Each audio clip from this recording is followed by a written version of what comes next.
Trump mulls additional troops as stalemate in Afghan grinds on. President Trump could be asked next week to send more troops to Afghanistan as the 16-year war grinds on in a bloody stalemate. The U.S. commander in Afghanistan wants 3,000 more troops, and Pentagon officials told Congress this week that the war plan recommendations being sent to Trump are aimed at moving beyond the stalemate with the ISIS-affiliated Taliban insurgency. Afghan soldiers are suffering what Pentagon auditors call shockingly high battlefield casualties, and prospects are narrowing for a negotiated peace settlement with the Taliban. The insurgents may have failed to capture and hold a major city, but they are controlling or influencing ever more territory.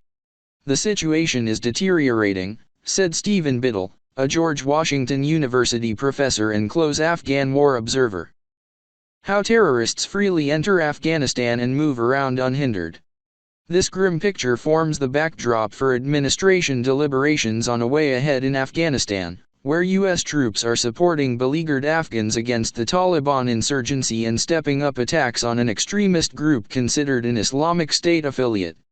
The three most recent U.S. deaths in Afghanistan were in combat last month against the IS affiliate, which also was the target of a much-publicized U.S. airstrike April 13 using the "mother of all bombs." Army General John Nicholson, the top U.S. commander in Afghanistan, has asked the Pentagon for 3,000 more U.S. and allied troops to bolster support for the Afghan army.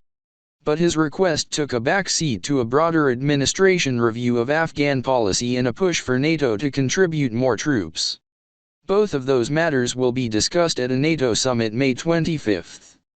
The U.S. says it has 8,400 troops in Afghanistan, 1/4 of which are for the counter-terrorism mission. Biddle told the AP the Taliban have little incentive to negotiate a peace deal and the battlefield trend is against it.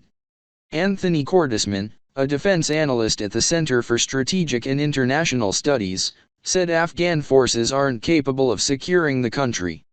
Unless Trump adopts a far more decisive approach, security could collapse either slowly and